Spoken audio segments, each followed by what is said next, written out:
things, objections. I mean, they kind of are what they are, right?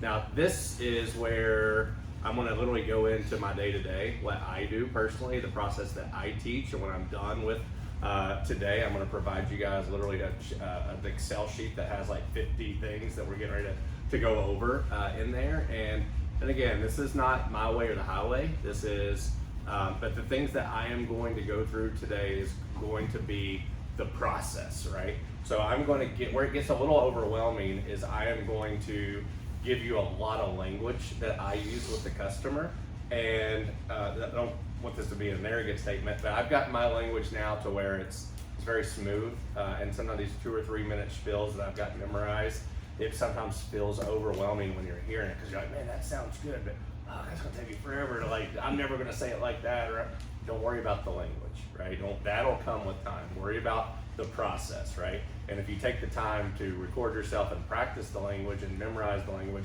you'll get better and smoother at that. But I don't want you to get overwhelmed by the words. Just let's focus on the process. Is that fair? And then, so as far as the process goes, please, and I mean this from the bottom of my heart, if there's something that I say that you think is stupid, or that you think like, man, I don't know, like that feels weird to me, that feels salesy to me, that feels, if there's what I don't want you to do is head nod and be like, and then like, I'm never doing that, like that does nobody any good, right? So let's just talk about it, right? There are many times I have admitted that I am wrong in your situation. You know what? In your situation, I think with your personality, you're absolutely right. I would keep doing it the way that you're doing it, right?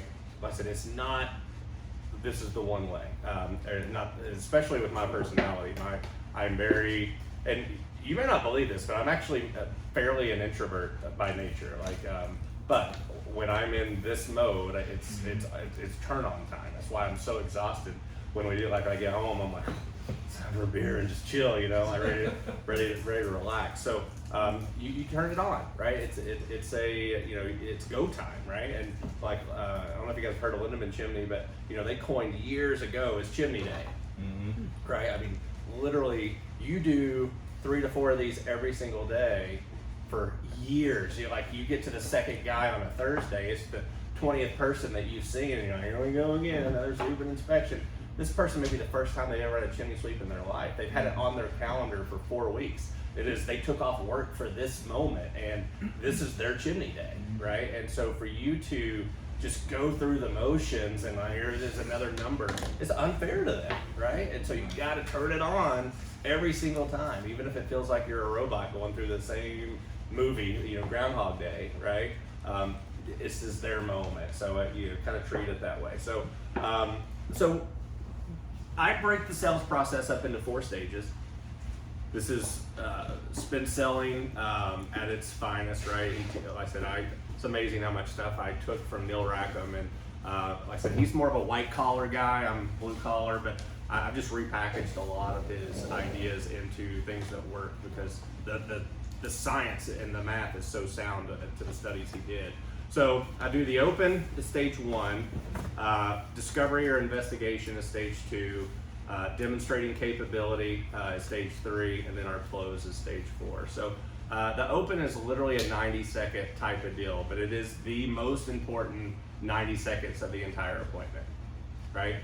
How many times have you heard you never get a second chance to make a first impression? How many times, and so what I want you to think, and help me understand your market a little bit,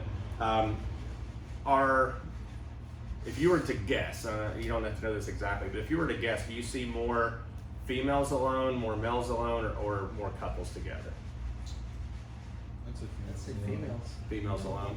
That's statistically 70% of our appointments in the industry are single, not actually single, but females that are there by themselves, right? And so, again, if you've been anywhere in America for the last 10 years, you've kind of learned that our world's going a little nuts, right? We've all gone a little crazy. There is people that do crazy things. And so the thing that you have to remember is that you are a male that is going into a house with a female by herself in her sanctuary, and you're going to be there for an hour and a half, 2 hours. And no matter how much reputation you have, there's always a little bit of anxiety on their behalf, right? Who is this person coming into my home? And so the quicker we can the more things and the faster that we can relieve that tension or anxiety, and the more we can open up faster, the quicker we can get into real conversations. So there's typically about 7, and I'm going to go through these with you, Doug, and if you can let me know if these are true for you. There's typically about 7 touches that happen before you get face to face with the customer, right? So there's a lot of legwork that goes into before that initial appointment. So number 1 is always they got to find you somehow, right? There's a marketing effort. They see a yard sign, they Google you, they see a van, they have a neighbor tell them. There's some initial marketing effort. That's number 1. Number 2 is they have to engage with you somehow. Most of the time they're going to make a phone call, maybe they do your web chat, they email you, whatever the case is. There's an engagement, right? The third is, assuming we book the appointment, there should be some sort of immediate confirmation of that appointment, right? Hey, they got an email, thank you for booking with All American Chimney. We have you scheduled with Philip on Friday, arrival window between 2 and 4, right? The fourth is there should be, depending on how booked out, within 24 to 48 hours, there should be a reminder, either call or email. So one of the things that I encourage you, Doug, if you don't already do this, ServiceTitan has the ability to attach profile pictures of your technicians. And so that, I think it was, what's the company, Autoglass or Safelite, whatever, that like they kind of really were the first ones I ever heard of sending, pictures of the technician to the customer so they know who to expect at their home. ServiceTitan has coined that feature and allows you to do that. So have a picture, and then here's what I always recommend, right, is build in rapport on that email. Hey, just a reminder, Ms. Jones, Christian's going to be out there between 2 and 4 on Thursday. Here's the person that you're looking for. Be sure to ask Christian about ... and put 2 or 3 things in there that are personal, right? Ask Alan about the time he was in a Taylor Swift video. Ask Alan about whatever, right? Like literally, I can't tell you, because I ride with this guy in Tulsa, and he's a professional cowboy. That's what he does. His main job. He rides the PBR. He's very good. He's like Cody Aldridge. Yeah, he's like, I'll show you pictures and videos, but it's what he does. He rides the circuit every weekend. He drives anywhere from 4 to 6 hours and all this stuff. So his thing is, ask him about his latest professional rodeo this weekend or whatever, right? And then people are like, oh my God, and he'll show them videos. I mean, it's kind of creating that initial rapport, right? And so obviously put that on top of the things like, be sure you don't burn in your fireplace, 48 hours before we arrive. Be sure to move anything from in front of the fireplace or the mantle that is valuable, those kind of things, right? So always have that kind of introduction, right? And so when you are, so that's the 4th touch, or the 4th touch, I think, maybe the 5th. Reach out, they got to find you, they got to reach out to you, they get the first confirmation. So the 4th one is the second confirmation. And then the 5th one is when you're on the way. You should be making that phone call, that personal introduction, right? Even though ServiceTitan will send an email and it says I'm on the way, always make that call every single time. Even if you're on time, if you're late, always make that call. The only exception is I typically don't call people before 8 a.m. Just, if I'm on time to the first one and it's before 8, I don't make that call. But outside of that, always call. Tell you a little simple trick you want to win people over without having to really do anything is offer them coffee on their first appointment. Works like a charm. Hey, Miss Jones, good morning. Alan here, All American Chimney. How you doing this morning? Great, awesome. Well, hey, I've got you first up on my schedule here. I'm just leaving the office here in Jeffersonville. GPS has me getting there in about 35 minutes, barring any kind of traffic. Now, I'm going to make a quick stop and grab some coffee. Can I grab a cup of coffee for you before I get there? Okay, perfect. No, you're good? All right, awesome. Just wanted to check. I'll be there in, looks like right about 8:20. Great, look forward to seeing you, right? Now, again, think of the things that you do that your competition doesn't. You're just setting that tone on the front end. I always do that on my first appointment every time. Done that hundreds of times. I've bought 1 cup of coffee. Had one person go, "Oh my God, it's like you heard my prayers. My coffee machine literally is on the fritz right now. That would be amazing." They're like, yeah, she's like, I was getting ready to just run to Starbucks. I said, to be clear, I'm talking about some AM gas station coffee, not Starbucks, right? And she's like, oh, anything's better than nothing, you know. And so you started the whole appointment off, right? So the fifth one is you make that you're on your way. I'll be there at 8:20. What happens at 8:20? What are they doing? Looking for you. You're on time or you're late. You're on time or you're late. I always have that, barring any traffic, to give me that little bit of wiggle room. But around 8:20, they're looking out the window. They're looking for you. You roll up in an amazing looking wrapped vehicle, right? Unless it is one of those really long driveways that you have to walk forever, never park in the customer's driveway, right? Always park in front of the house, and I'll explain that why. You're going to get into their driveway eventually, but just park in front of their house when you start. I said unless it's a really, really long driveway. If it's one of those that you got to carry your stuff a long way, then don't worry about it. Go ahead and get in. But park in front of them. You want them to see the van, right? You want to see the professionalism. And then your seventh one, that's the sixth one is the van. The seventh one is when you get to the door. So when you show up to the house, right? If you have anything to finish before you get to the customer's house, if you've got a phone call to finish, if you've got paperwork to finish, do it before you get inside of the customer's house. Once you're at the customer's house, get out of the vehicle immediately, Yes. right? So again, remember who your customer is. You're nervous, anxious single woman that's in there, and like you're sitting in the van doing nothing for 5 minutes. Her brain starts to work. Okay, so You put on technician. Yeah. gloves. Yeah. You're a creeper Yeah. after about 3 minutes of That's sitting right. in the van. That's exactly right. Yeah. And you just want to keep those thoughts away. So get out of the vehicle immediately. Does anybody here smoke? Oh, sweet. You do? Oh, well, if you smoke, make sure that's done well before you get there. You probably shouldn't even smoke at the vehicles, whatever the company policy is. But keep Febreze, keep gum, that kind of stuff. Don't go in and smell like an ashtray. And then get out of the vehicle immediately, right? Well, so let's just say you're there for a sweep. What do you guys currently take to the door the first time? Tape measure flashlight, but they're in my pockets, that's all. You are awesome. No. Amazing. It's so good. Makes me so happy. So all these guys are taking drop cloths and rods and vacuums. Like, no, we're just gonna go talk, right? We're just gonna go talk for a minute, right? So if you're certified, everybody here certified? Yes. If you're certified, I want you to wear your badge to the door, right? The very first time. I take it off after my first trip, just because it's a hassle when you're sleeping and getting on roofs and all that stuff. But your badge, one, they don't know what it is, right? They don't know what your certification means, but it has your face on it, has your name on it. It's the same face that was on the email that they got. It's the same face you're wearing. So you start tying all these things together, right? Whenever they open the door, just one more piece of credibility that you are who you're supposed to be. Okay. Some of that stuff happens subconsciously. It's almost everything I like. Yeah. Most of what I teach is subconscious, right? Yeah, Like 'cause- it's all based in subliminal psychology. Yeah. But it's that trust building type of thing, right?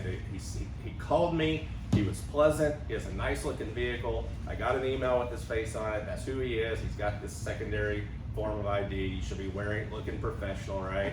If you wear sunglasses, be sure you never wear sunglasses whenever the customer opens the door. Whenever you knock on the door, 6 feet minimum, stepping back, right? If there's 3 or 4 steps, always go to the bottom of the first step. Again, making plenty of open space. We're not there to bum rush you as soon as you open the door, right? We're sitting back here with a smile. You guys typically run with helpers or no? Sometimes. Okay. If you have a helper, bring your helper up to the door first time. Make your introduction. Good morning. I'm Alan. I'll give say it's Miss Jones. Hey, good morning, Miss Jones. Alan, All American. We're here. Got Joe here with me. How's your morning going? Right. And then anything but chimneys for 7 seconds. That's the psychology, right? So literally, guys, this is so important. Do not talk about the real reason you're there for at least 7 seconds. And there's a very specific reason. So remember Miss Jones, who already has her $300 check written that is the fireplace works fine? If that is who you're there to see, what does Miss Jones expect you to do as soon as you arrive? To work. Get to work. Fireplace is in there, man. Go sweep it. I already got the check for you. Just leave the paperwork there. Everything's fine on the counter, right? Got to get her off her agenda immediately. So psychology says it takes 7 seconds for someone to break their thought process. Like if you're in the middle of something, someone interrupts you, and then takes you roughly 2 minutes to get back to your original your thought, and by that point you're already in control of the conversation. So anything at all but chimneys. It could be the easy stuff is when there's a dog, or when there's, oh my God, who's this little sweet? I always say, win the dog, win the sale, right? If the dog starts growling at you, good luck. Oh, he never does that. Even better luck. Weather works, man. It's hot, cold, rain, snow, anything, right? Good morning. Oh my gosh, what a beautiful, brisk morning. It's nice to be out here. Perfect cup of coffee weather, whatever, right? 7 seconds. And then whenever you cross the threshold, be sure that everybody wears booties. Every time, no matter, even if they're like, oh, don't worry about that. Oh man, it's part of our no mess guarantee. Don't worry about it. Boss would kill me if he didn't see me putting these on. Whatever, right?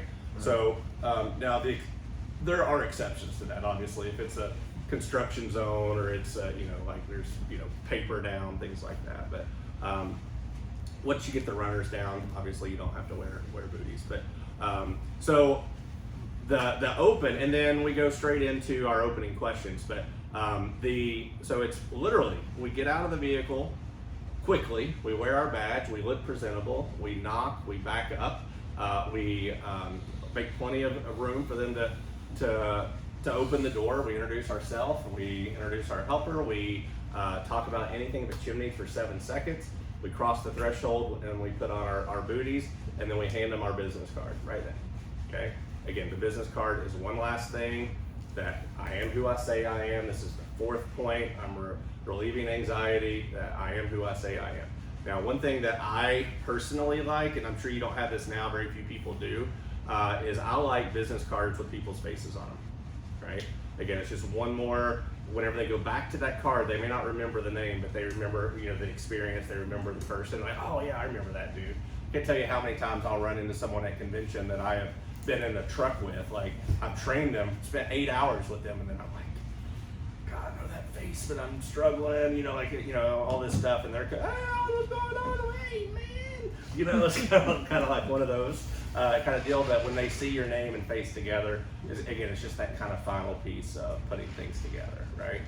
So I personally have got to the point where I do I don't know if you guys watch this video, I do the virtual cards now. Have you seen those?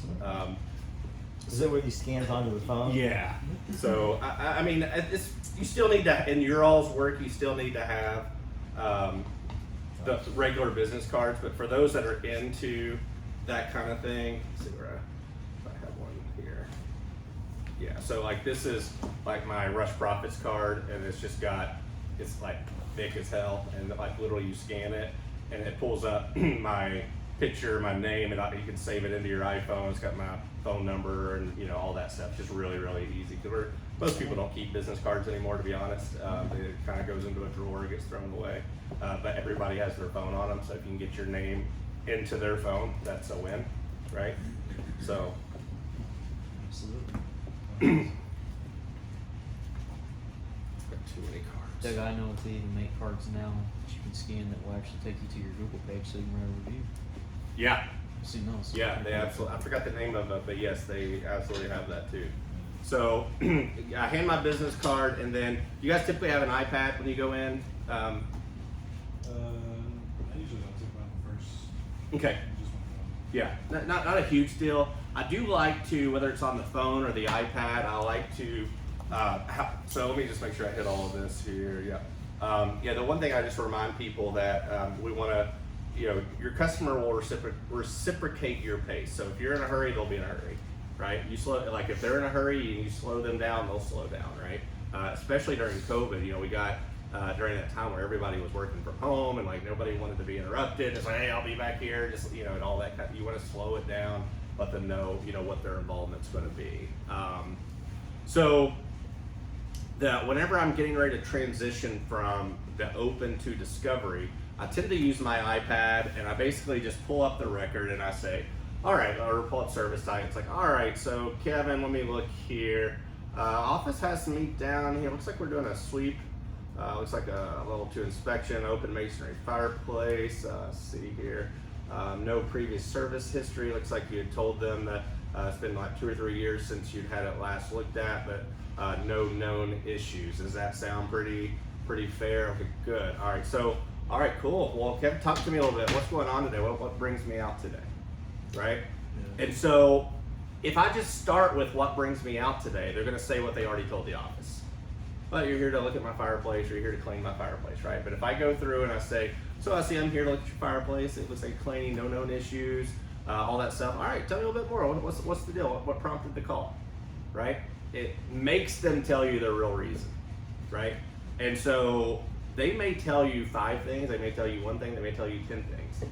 Whatever the very first thing is out of their mouth is the most important thing to them, okay?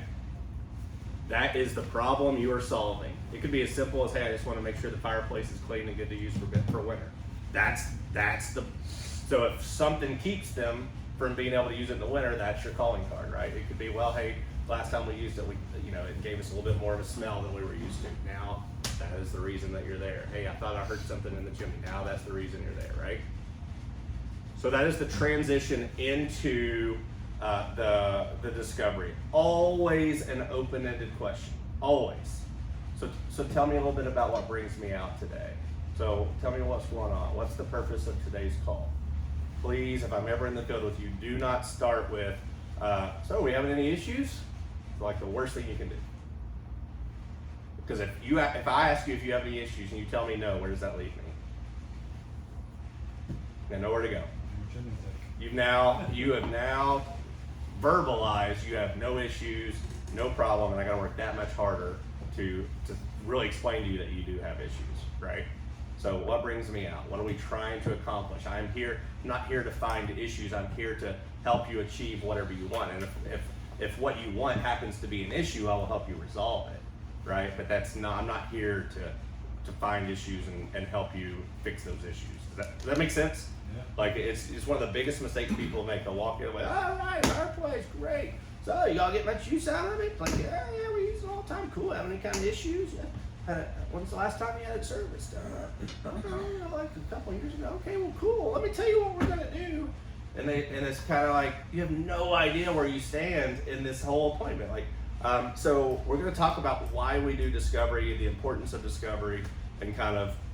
I'm telling you, this is the hardest part of everything that you do is discovery. Like, it is the hardest thing to build habit around. It is the hardest thing to do comfortably, the hardest thing to make seem smooth, to not sound like an interrogation, to not get awkward, to not, this takes the most practice. So I will tell you, if you're going in now, you said you asked like 3 questions or whatever, you know that it's a bad habit, do not try to leave this class and go try to ask 7 questions. You will absolutely fall on your face. Like, go tomorrow and start with 4 questions. Do 4 questions for a week, and then go and then add a 5th one, right? Like, if you try to just start asking, I've seen it too many times. You're gonna think too much, and then it's gonna feel awkward, and then when you feel awkward, they feel awkward. So it's just don't worry about mastering this right away. This is the thing that's going to take time, right? So with that being said, let's talk about what questions we are currently asking. So you go into a house, and again, there's no right or wrong here in this point. I will make fun of you after I leave. So we go into a house now, right? We ask our open-ended question, what brings us out there, what's going on? What are some of the questions that we're currently asking? Let's just assume we're there for a sweep inspection, no notes. You pretty much nailed it. How often do you use it? Okay, how often do we use it? Now, this is going to get a little bit annoying. I want you to, because I'm going to give you the list of questions, right? At the end of the day, I'm going to give you like 15 questions. I'm looking for 7 to 10 answers. But I could just tell you what to say. But if you don't know why you're asking it, then none of it matters. So this part of the class gets a little bit annoying because I'm going to keep asking you certain like why questions. So why do we care how often they use the fireplace? So you know if it's been properly maintained. You're going to know that with or without that, right? Yeah. You're going to know that with your inspection. So why do you ask that question? To get them thinking about how often they maintain it. Okay, and why does that matter? Well, because it's not our issue, it's their issue. Okay, So we want them to think about it in that way. okay. There are there are 3 possible answers to how often you use the fireplace. What are they? All the time. All the time.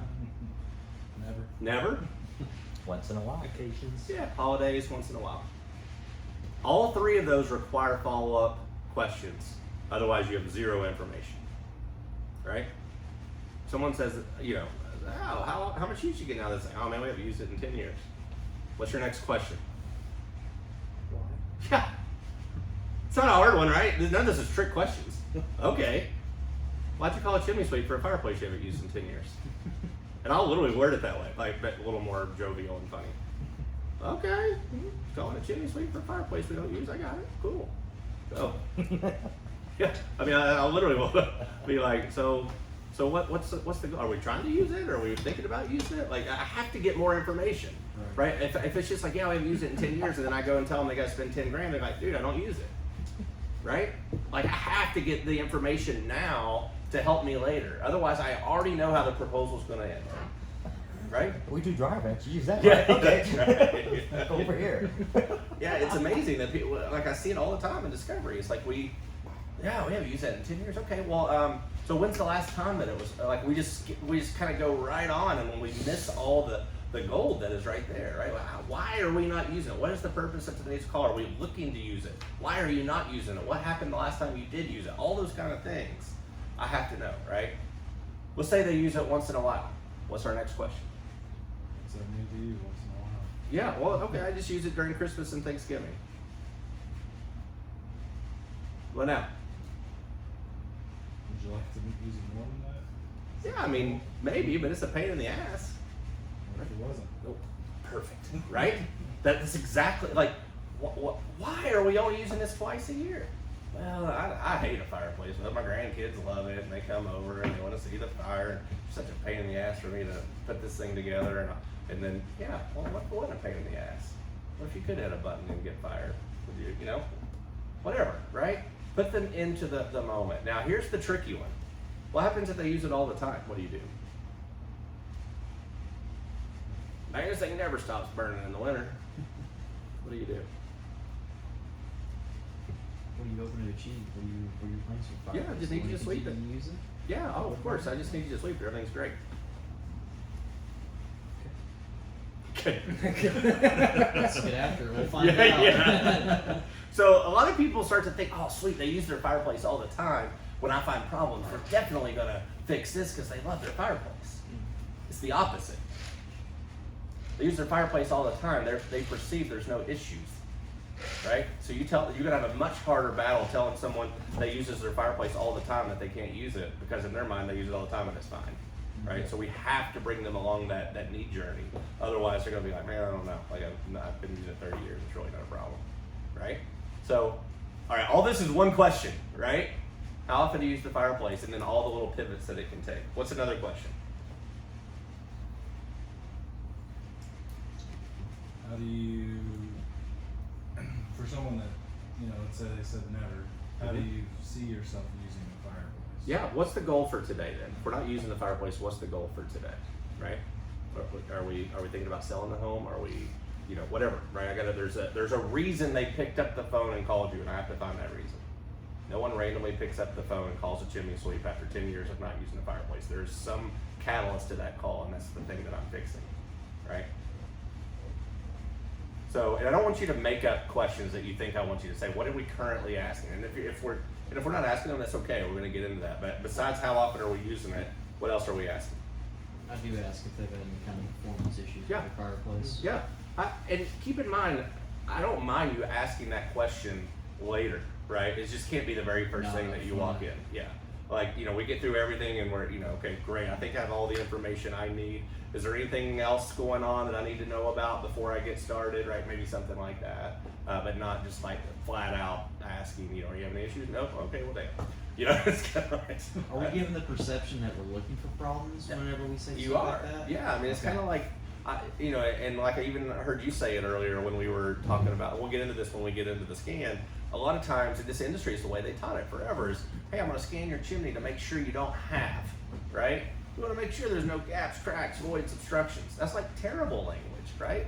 I'm looking for these problems, right? Like No, instead of doing that, I am looking to make sure that we have a nice smooth transition into your flue, make sure that your flue is able to contain the byproducts of combustion.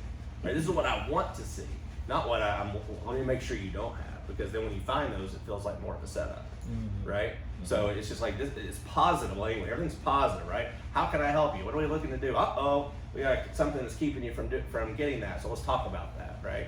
Like everything is like, I'm here to help you, not here to look for ways that I can find problems or, charge you money, right? Does that make sense? Yeah. Okay. So, besides how often do you use it, later we ask performance issue, anything I need to be aware of, any little tricky things. What So else? even if you're seeing smoke stains on the fireplace, you're not addressing it till later. I would probably, that would be one of the questions I would bring up. If I saw smoke stains, I'd Okay. say, is that something that's been there for a while? Okay. Have you noticed that getting worse, right? You didn't ask performance issues though, you just asked specifically Yeah, about like, stain. hey, I see you got a little black there. Has that been there for a while? Is that, Right. you notice any kind of smells or anything with that? Is that old? Is that new? Has that gotten worse? Things like that. Mhm. Yeah. Okay. That's good.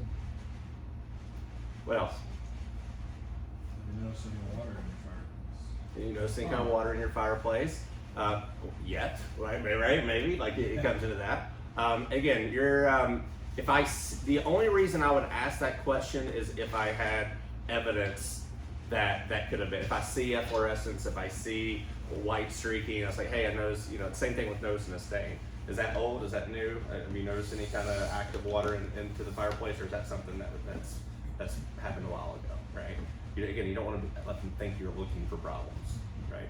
So you wouldn't want to ask a question like, what issues are you having with your fireplace? Yeah, typically not right up, unless they called specifically and said I'm having an issue. It's Okay. not, what issues are you having? It's like, is the fireplace doing everything that you want it to do, right? Positive, right? Is this, is there anything about the fireplace it's not doing that you wish it did? Things of that nature, but you're not specifically looking for negatives, right? I used to always ask, how long have you lived here? Yeah, perfect question. I wanna- But why do we care? Well, because your chimney is going to tell me a story. Yep. And you can tell me a story for the last 4 years. Yes. So my job is to tell you the story from the time the chimney was built until now. Beautiful. And the repairs that have been made along the way, and any changes in the configuration. And it may need to be used differently now than it was in times Beautiful. past. And so I'm going to tell the story for you today. Yeah. And so I want to figure that out. Love it. The 3 situation questions that are like that you ask is, how long have we been in the home? How long do we plan on staying in the home? Or I usually word that as, is this the forever home for us, or is this like a temporary stop along the way? And and I've had some people be like, I don't know why that's relevant. And it's like, well, a lot of times we have multiple ways to move forward. And if this is not the forever home for you, may not need to do a forever fix, right? It's one of those type of deals. So, and then the age of the home. You always have to ask, even if you know it. Service type, I think some may even tell you the age of the home, but even if you know the age, always ask the age of the home, because that's going to get us into grandfather, and it's going to get us into codes. It's going to get us into, well, hey, when they built this thing, that's the way they used to build them. They didn't know, So good. Any other questions?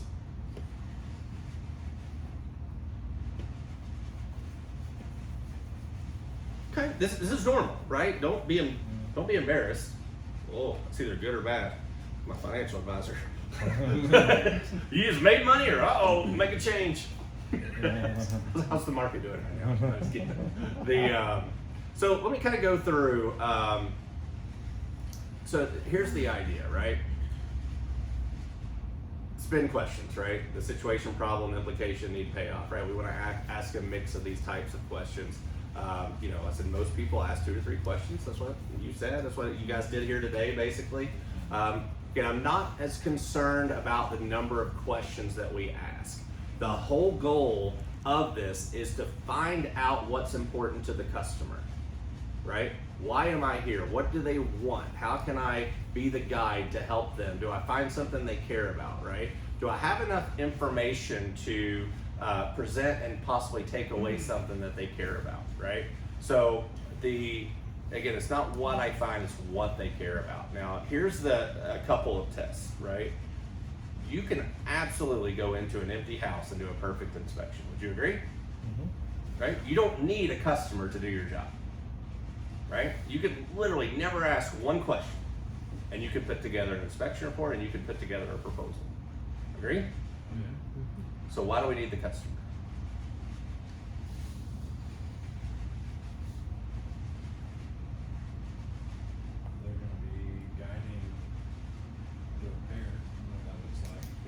there may be 10 ways I can go about it. I could be telling them they got to spend 15 grand on a fireplace they don't use. It's a waste of time, right? I have no idea what their explicit needs are, right? They thought it was fine. They don't care about any of that. You have to go through discovery.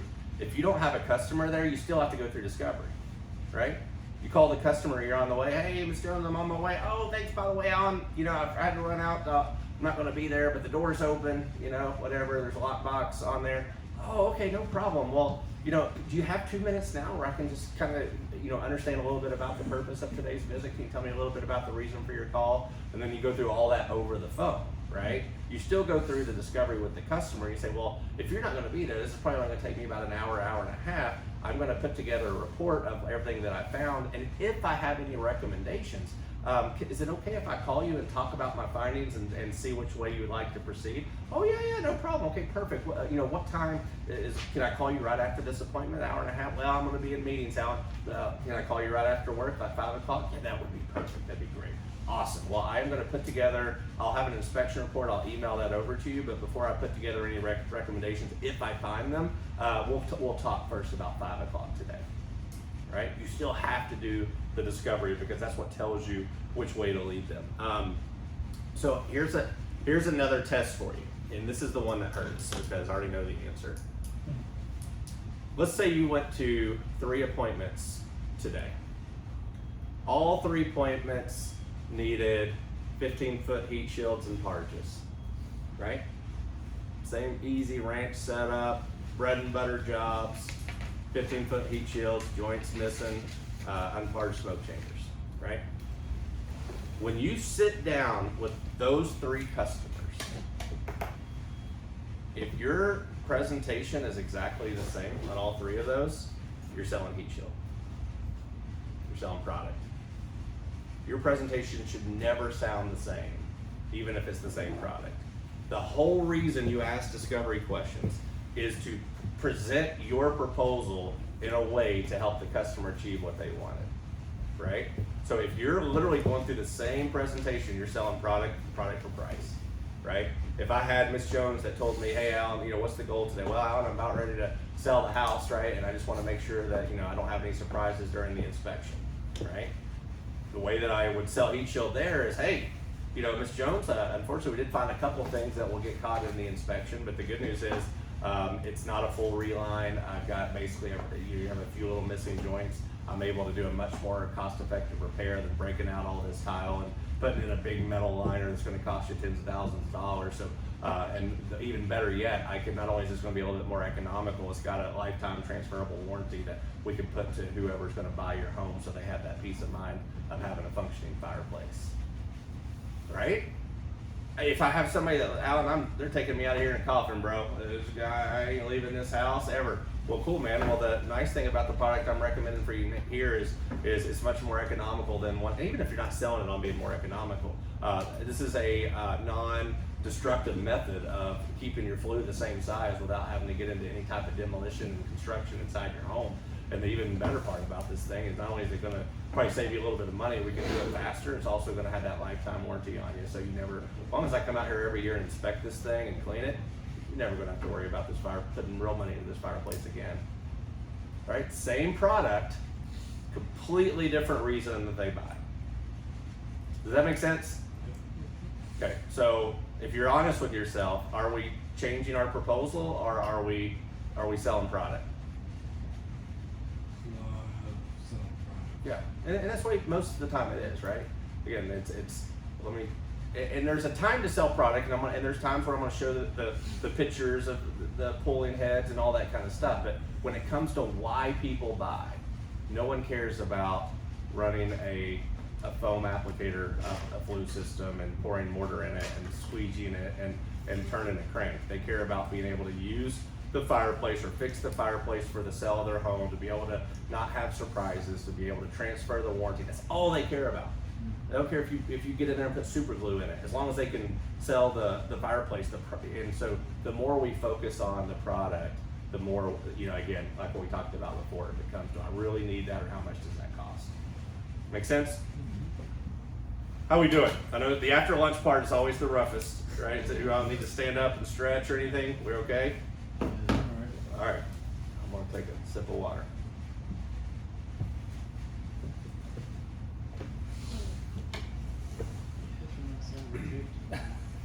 What's that? My table just keeps sliding up on my side. Nice. I'm blaming him for it.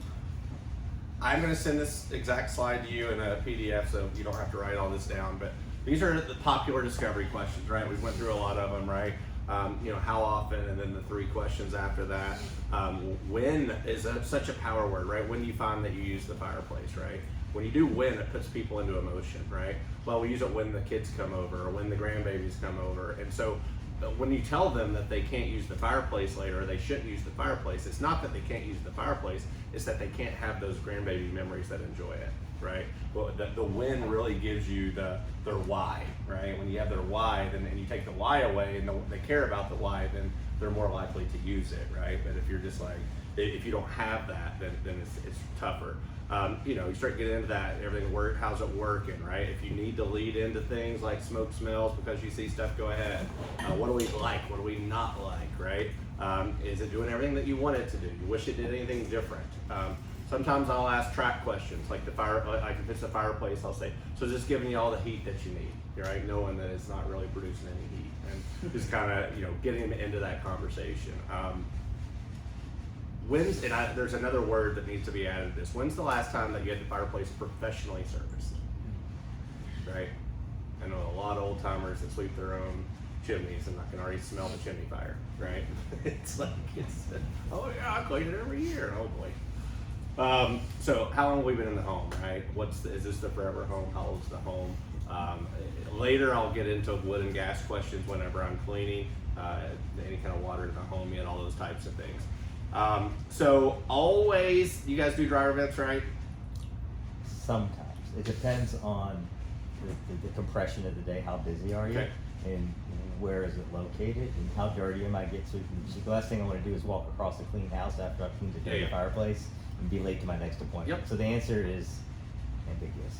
That's fair. And this is where we can get into scheduling and where we can get into how much time we have, like how much time are we wasting in service timing that we could be productive with a customer and things like that. But I will tell you my take on dryer vents. Here's the way that I will do them. I generally hate advertising them. I don't even really love it on my website, because usually if somebody calls you for a dryer vent, it's because it's a shit show. Almost every time, right? Like if they call you specifically looking for dryer vent, it's a shit show. Somebody else didn't want to do it, whatever. And like, I don't know about you, but I'm not getting on a 30-foot, 12-12, of a dryer vent coming out the roof, and it's just not what I want to do with my day.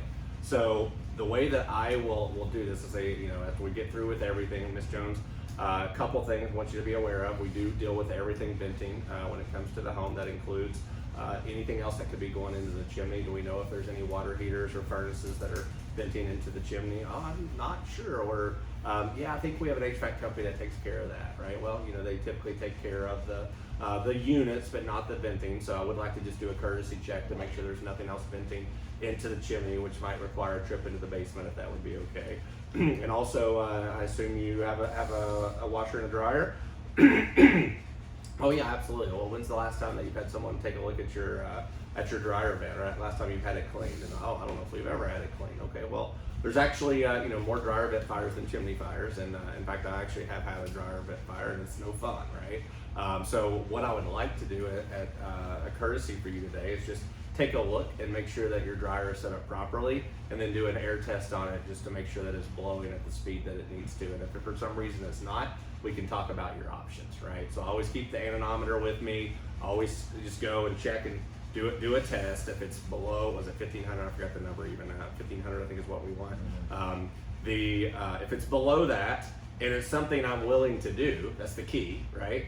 Then I would let them know, hey, normally we charge $250 for this, but while I'm here, I can do it for $199 or whatever your prices are. But if it needs it and it's a shit show, I say, hey, I did do a test. This particular one is not blowing quite where we want it to be. It's beyond the scope of what our company does, but I would, maybe give a call to a general contractor and see if they can take care of this for you. But I want to let you know that anytime your dryer vent is not blowing at the appropriate levels, that it could be due to a buildup, which could lead to a dryer vent fire. And at a bare minimum, it is it's making your dryer work a lot harder than it needs to. So that can prematurely make your dryer deteriorate. So that's the way I do it. And I'll usually get one a day, you know, like a cakewalk, or I'll find that, hey, you know what, you've got flex pipe all the way through. I can't even sweep this. It doesn't meet today's code, and I'll get a really easy dryer vent reline things in there. So that's the way that I do those. Plus, I want to make sure, please make sure you always check for water heaters and furnaces. Is that big here, or is most everything here B vent? It's huge. Okay, so The language I used to use is we evaluate your chimney as a system. 100%. And so we always like to start, because I kind of like, especially when I was doing a leaky chimney inspection, I like to kind of throw them off guard. Why did you start in the basement? Well, everybody just gets on the roof. Why?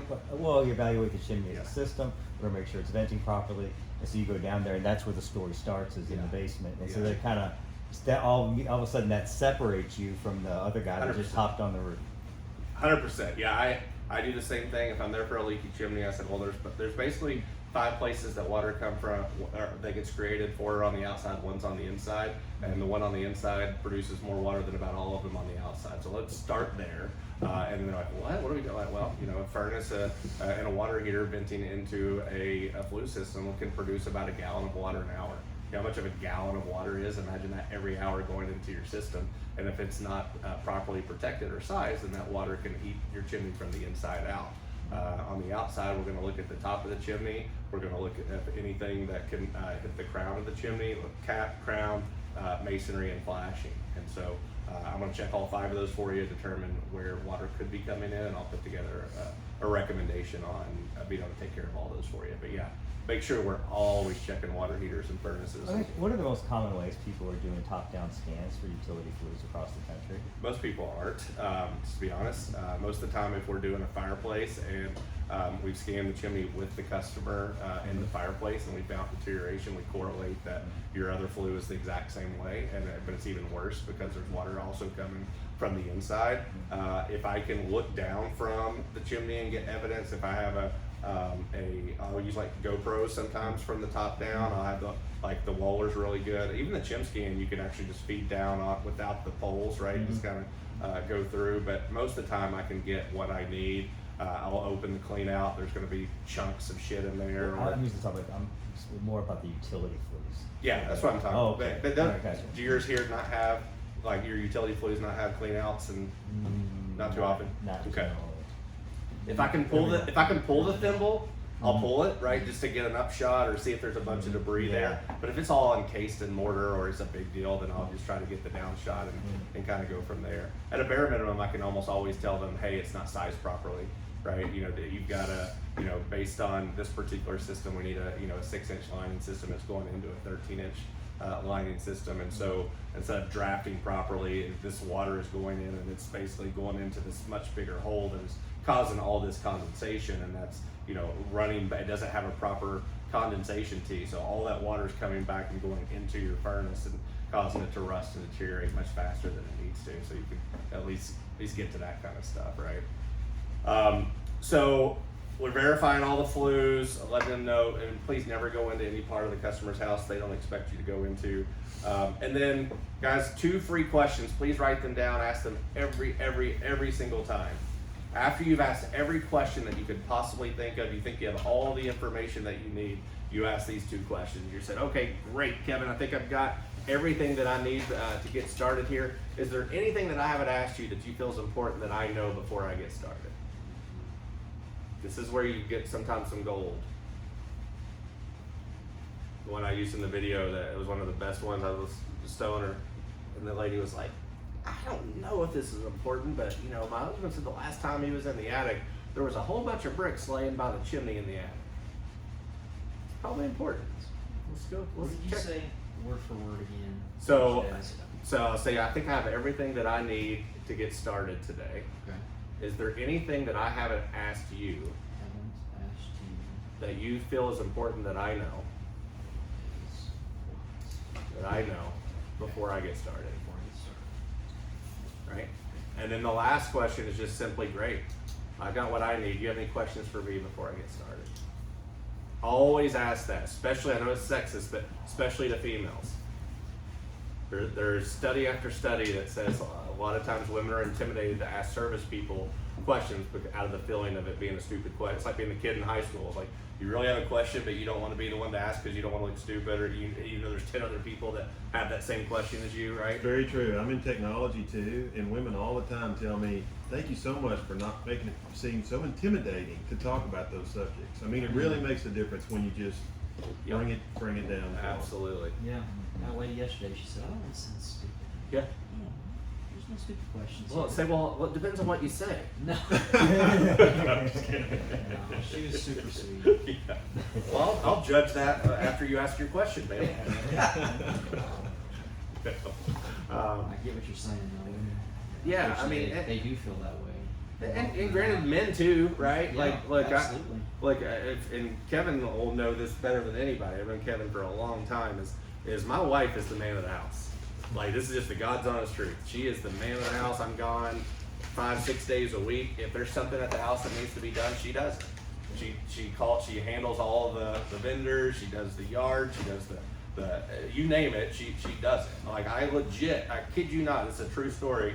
I was home one day. She asked me. She's like, "Hey, the doorknob's messed up. Like, can you? I bought it. It's right there. Can you replace the doorknob?" And I did it wrong. Like, there's there's 2 ways to put on a doorknob, and I did it. I 50-50 shot and blew it. And I was like, well, I'm just terrible. Like, so I am like, if someone brings certain things to me, like you talk to me about cars, you talk to me about things like, I have no idea about any of that stuff. So I feel like I hear these guys, "Oh, come on, you want to see this 67 vet?" And I'm like, "Yeah, man." It's like, it's like, because I want to be interested in what they're in. "Man, look at this. It's got the whatever engine and the cap." And I'm like, "Dude." It's like, please don't ask me questions because I'm gonna feel stupid, right? But it's okay to ask questions, right? So these are the most basic questions, and then after we, I'm gonna do this one little thing, and then we'll take just a short break. So after you've got all the questions, I have everything that I need. You don't have any questions for me. This is something I want you guys to work on. Make this a project, okay? This is going to take you some time to get it down. Doesn't have to be perfect. Just work on it a little bit. But this is what we call extreme detailed expectation setting, right? So probably a lot of you guys now will do something like, after you've got your questions, you're like, "All right, well, great. We're going to grab some gear. We'll get started. We'll get it swept out. We'll run. Get up on the road." Probably some very generic kind of explanation, right? What I want you to do is a very detailed explanation of what's about to happen, okay? And I'm gonna give you mine. This is about a 2.5 minute spiel. Don't try to memorize it. But what I want you to do is, if you can right now, just get a piece of paper or whatever, your iPad, whatever. I'm gonna hit about 10 points that I want the customer to understand in this 2.5 minutes. I want you to see how many points that you catch from this spiel, okay? And so after I have gone through, do you have any questions for me? Like, "No, Alan, I think we're good." "All right, well, perfect, Karen. I think I've got everything that I need to get started here. So let me just walk you through what the next hour and a half, 2 hours is going to look like, okay?" So first of all, I'm going to be in and out of the house 3 or 4 times. Now, are there any pets, animals, dogs, anything I need to worry about that could run out on me? No? Okay, awesome. Well, perfect. Well, first thing I'm going to do is I'm going to bring in a lot of dust protection. I'm going to bring in some runners. I'm going to bring in some drop cloths. I'm going to get a lot of specialized equipment in here. We're going to go ahead and sweep this fireplace. A lot of people don't realize that we sweep them from the bottom, but we're not like the Mary Poppins people. We actually sweep this from the bottom, and then after I get it swept out, I'm going to run a color camera up the flue system just to make sure that everything is venting properly. When I get to that color camera, Ms. Jones, I'm going to come grab you, have you come be a part of that, because I'm going to take a lot of pictures that are going to go in the report that gets emailed to you. And a lot of times those pictures don't make a ton of sense unless you know exactly what you're looking at. So once we get that part done, I'm going to check anywhere else. I'm going to check that dryer vent for you, make sure that's blowing right. I'm going to check to find out if you have a furnace or a water heater venting into the system, and those are all venting as we would expect. And then, assuming the roof's safely accessible, I'm going to hop up on the roof.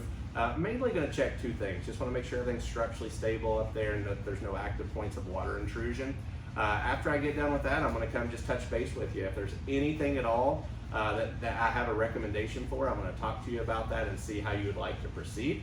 And if there's anything that we need to put numbers on, I'm going to go to my truck and I will put together your report, and then we'll sit down and we'll go over any of the recommendations that we have. Now, do you have any questions before I get started? So that's a mouthful, right? You gotta be blown away by that, right? It took a long time to get that down. You know, it took a long time. But everything that there's about 10 points in there, and they're all.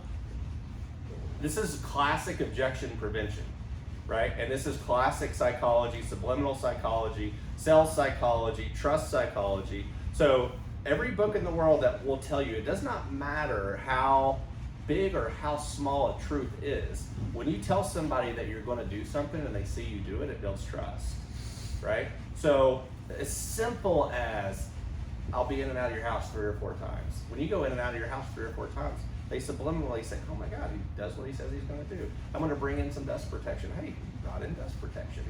Hey, I'm going to get on the roof. If it's like, hey, so it's stupid little things, right? It's like that it's all subliminal that builds trust. But it also, how many times do customers have chimney sweeps?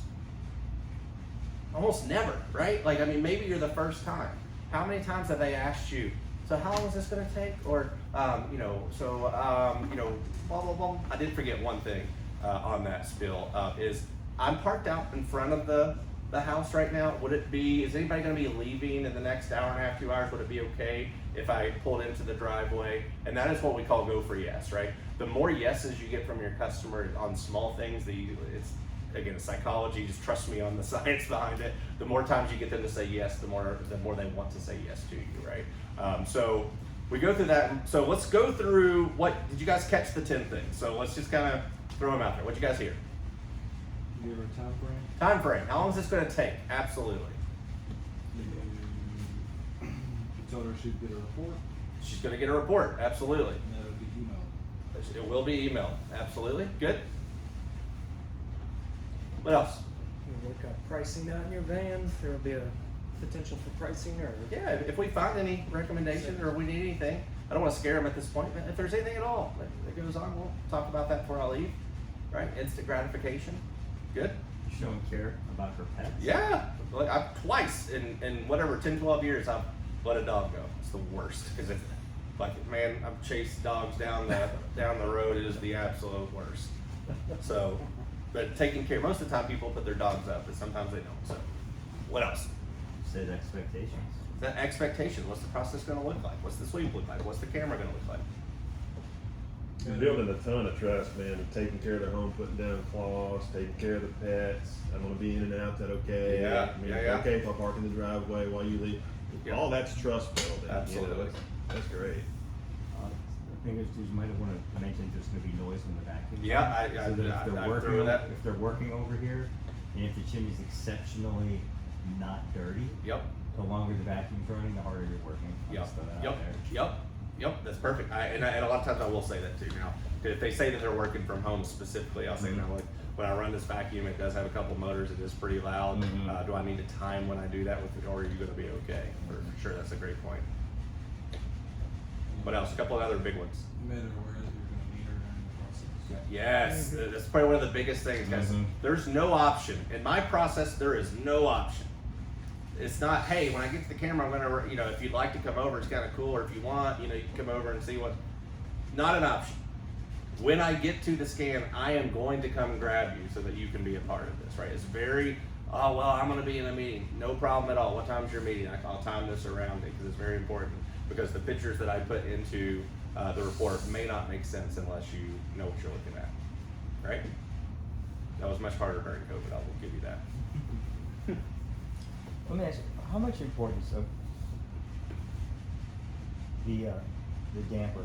Do you find that people are taking the damper out consistently No. on masonry fireplaces? No, almost never, to be honest with you. I think they should. Okay. Yeah, to be clear, absolutely they should. That gives you that very clear smoke chamber. It's so much easier to get stuff on the smoke shelf. Yeah, Yes, okay. but there's a lot of people that will not pull the pins. Okay. Yeah. is there a point you want me? I'm just curious to see what the rest of the country. I tried it. That was one of the big things I was on when I was out there. I always pulled the damper to get the what kind of smoke shelf is back there, what's behind there. Yep. You pull a squirrel out of the smoke. That's Oh, a yeah. guaranteed cap. Yeah, Like, absolutely. do what you got to do. I don't Absolutely. want more of those in my house. Absolutely. Like, Have you heard Brian's squirrel story? Barnhill. what you maybe to tell me? It's the funniest. Like you have to go listen to it. It's on a podcast. It was Oh, okay. his very first sweep he ever done in his life back 30 years or whatever. He was with his brother David, and he was like, "Oh, I'll give this chimney sweep." They were in Atlanta. I'll give this chimney sweeping thing a try. And like the very first call, they went in. There was like this crazy stench and odor and all this stuff. And so, long story short, he felt that there was something mushy back on the smoke shelf, and so he didn't know better at the time, and so he had on his gloves and he like reached in to get this thing, and when he reached in, it was part decomposed, but apparently he pushed the belly, and when he pushed the belly, all the air went across the vocal cords of the squirrel, and it was like, ah! And he said he never jumped any higher in his life. You can imagine it's like reaching in, and this thing is like screaming at you. And he goes, and that's the day I knew I'd love being a chimney sweep. Yeah. And he tells this story way better than I do. Oh, God. So yeah, I mean it's That's funny. yeah. If I was teaching people, I would say absolutely pull the damper. Yeah. Like I mean, at least the blade, right? So you can just see more. You're gonna. I would bet. Unfortunately, most people are that extra 3 minutes of laziness. So. Okay. So I'm involving them in the scan, right? I'm involving them in a sit down. I have like 3 or 4 pet peeves at ride-alongs, and my biggest one, number one by far, is what I call the hallway proposal. Like if you're with me 100% of the time, unless there's just no furniture in the house, we are sitting down and doing our presentation, right? We are never standing up. We are never in the hallway right when they open the door. There's no way to have a serious 15, 20-minute conversation where you're not feeling like you're in a rush in the door. So as you start to get to proposing in the home, we're always going to find our way to the table. So, and then, if the roof, I know we're doing level 2s, but still level 2s do say if accessible, right? So if the roof is safely accessible, we're going to get up on the roof. Otherwise, we're flying the drone, right? So, do you guys have your Part 107s, or are you just Now we screwing use it? 249 gram drones, and Okay. we don't require the 107. And Okay. it's well, if you're using it for commercial purposes, you're supposed to have a license. Yeah. But if it's their personal drone and they're using it as part of their toolkit, it's a gray area. Listen! Go try to let that hold up in court. Yeah, that's true. It's like the white pages. Get your 107 if you're going to Yeah. fly a drone. I'm not against it. Yeah. There's Get your 107. I got my trust certificate, but that's still not. I mean, the way that you could, like, if you want to know the way you get out of that is you don't charge for the service. Like, if you have to use a drone, it all of a sudden becomes a free inspection or whatever. Then It's technically, a complimentary rooftop inspection. Yeah, that's we're gonna scan your chimney. Yeah. And we're gonna get on the roof if accessible. Do a Yes. complimentary rooftop inspection. There you That way go. you don't have to do it. That's right. It's complimentary, and then the drone is underneath. It's a gray area, but get your there's- 107. Yeah, well, I'm not against it.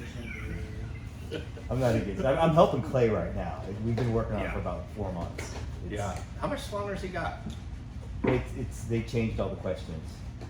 The wording. The day he went in to take his test, they had just changed the Oh, I word. meant with his business. Isn't he's done. retired. He's like, retired the from his first business. He's been working on getting his 107 Oh, license yeah, for yeah, about 4 months. Okay, got it. Okay. All right. So let's take I've got 156. Yeah. We still got a couple hours, so let's Yeah. keep the break fairly. Let's just do like it's a weird like 203, like a weird. Let's just kind of keep going, but go stretch and get some air.